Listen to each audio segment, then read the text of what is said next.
आपण जर का पुणे जिल्ह्यातलं एकूण भारतीय जनता पार्टीची ताकद बघता, पुणे महापालिकेसारखी मोठी महापालिका, पिंपरी चिंचवडसाठी मोठी महापालिका अत्यंत चांगल्या फरकाने आम्ही जिंकली आहे. आमचे बहुमत दोन्ही ठिकाणी आहे.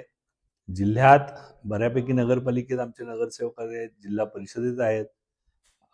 दौंडसारख्या नगरपालिकेत आम्ही जी आघाडी केली त्याचे 17 नगरसेवक आहेत, इंदापूरला आहेत. हे सगळी संख्या जर का आपण बघितली तर 300हून अधिक म्हणजे जवळजवळ 333 नगरसेवक मतदार हे भारतीय जनता पार्टीचे एकट्याचे आहेत.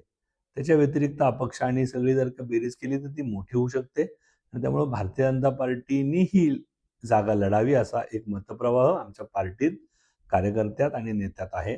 आम्ही सगळ्यांनी मिळून आदरणीय देवेंद्रजींना, आदरणीय रवीजी चव्हाणांना, बावनकुळे साहेबांना, चंद्रकांतांना विनंती केली आहे की ही जागा आपण भारतीय जनता पार्टीला घ्यावी आणि ही जागा आपण आपल्या कोट्यात घेऊन ही लढावी, आपल्या कार्यकर्त्याला संधी द्यावी. राष्ट्रवादीचा दावा आहे की आमची पारंपरिक जागा आहे, आमच्याकडे नंबर जास्त आहे.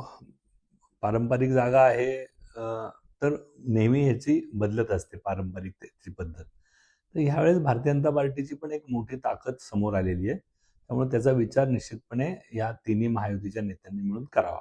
तुम्ही स्वतः इच्छुक असल्याचं सांगितलं जात आहे, तसे तुम्ही मागणी पक्षाकडे उमेदवारीसाठी केलेली आहे का काय? हो, राजकारणात जेव्हा येतो तेव्हा निवडणूक लढण्याची इच्छा असतेच आणि त्याप्रमाणे मीही माझ्या पक्षाकडे अशी इच्छा व्यक्त केलेली आहे आणि पक्षाने माझा योग्य तो विचार केल्यास मी पूर्ण क्षमतेने निवडणूक लढण्यास तयार आहे.